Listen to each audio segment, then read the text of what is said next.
ದಯಮಾಡಿ ನಮ್ಮ ಸರ್ಕಾರದಲ್ಲಿ ಬಂದಂಥ ಅನುದಾನಗಳು ಲಿಸ್ಟ್ ಹೇಳ್ತಾ ಇದ್ದೀರಾ ಹೊರತು ಈ ಸರ್ಕಾರದಲ್ಲಿ ತಂದಿರತಕ್ಕಂಥ ಅನುದಾನದ ಲಿಸ್ಟ್ ಹೇಳಿ.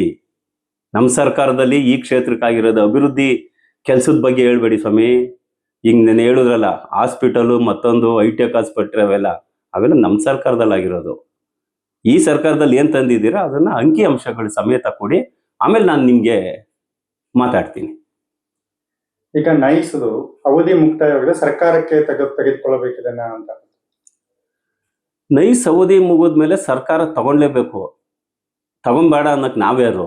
ಆದರೆ ಸರ್ಕಾರದಿಂದ ಬರ್ತಕ್ಕಂಥ ರೈತರಿಗೆ ಪೂರ್ಣವಾಗಿ ಬರ್ತಕ್ಕಂಥ ಪರಿಹಾರ ಸಿಗ್ಬೇಕಲ್ವಾ. ಸರ್ಕಾರ ಇವತ್ತು ಭೂಸ್ವಾಧೀನ ಮಾಡ್ಕೊಂಡು ನೈಸೆಲ್ಲ ನಮಗೆ ಭೂಸ್ವಾಧೀನ ಮಾಡ್ಕೊಂಡಿರೋದು ಸರ್ಕಾರ. KIDB ನಮ್ಮ ಜಮೀನ ಭೂಸ್ವಾಧೀನ ಮಾಡ್ಕೊಂಡು ನೈಸು ಕೊಟ್ಟಿರೋದು. ಅದು ನಮ್ಮ ಮಾನ್ಯ ಶಾಸಕರಿಗೆ ಗೊತ್ತಿರಲಿ.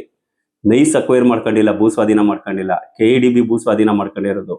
ನಮ್ಮ ಜಮೀನು KIDB ಭೂಸ್ವಾಧೀನ ಮಾಡ್ಕೊಂಡು ನೈಸ್ ಅವರು ಕೊಟ್ಟವ್ರೆ. ನಮ್ಮ ಜಮೀನು ಪೂರ್ಣ ಪ್ರಮಾಣ ಪರಿಹಾರ ಕೊಡಬೇಕಾಗಿರೋದು ಸರ್ಕಾರ, KIDB. ಅದರಲ್ಲಿ ಒಂದು ಭಾಗ ನೀವು ಕೂಡ. ನೈಸ್ನ ಯಾಕೆ ಹೇಳ್ತೀರಾ?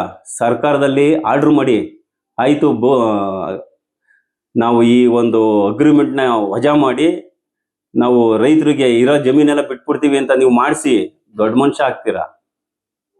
ನೈಸ್ನ ಕೇಳೋಂಥ ಅವಶ್ಯಕತೆ ಇಲ್ಲ. ನೀವ್ಯಾಕೆ ನೈಸಕ್ಕೆ ಕೇಳ್ತೀರಾ? ನಾನು ಯಾಕೆ ನೈಸಕ್ಕೆ ಕೇಳಬೇಕು? ನಾವ್ಯಾರು ಕೇಳೋಂಥ ಇದೇ ಇಲ್ಲ.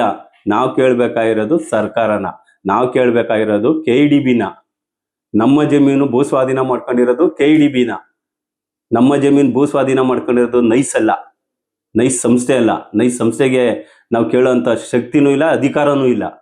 ನಾವು ಅವರಿಂದ ಅನುಕೂಲ ಪಡ್ಕೊಬೋದೇ ಹೊರತು ನಮ್ಮ ಗ್ರಾಮದ ಅಭಿವೃದ್ಧಿಗೋ ಇಲ್ಲ ನಮ್ಮ ರೈತರುಗಳಿಗೋ ನಮ್ಮ ರೈತರ ಮಕ್ಳುಗಳಿಗೋ ಕೆಲಸಕ್ಕೋ ಮತ್ತೊಂದೋ ಇನ್ನೊಂದೋ ಏನೋ ನಾವು ಅನುಕೂಲ ಪಡ್ಕೊಬೋದೇ ಹೊರತು ನಾವು ಅವ್ರ ಹತ್ರ ಬೇರೆ ರೀತಿ ಪರಿಹಾರ ಕೇಳೋಕ್ಕೆ ನಮಗೆ ಯಾವುದೇ ಅಧಿಕಾರ ಇಲ್ಲ. ನಾವು KIDB ಕೇಳಬೇಕಾಗಿರೋದು.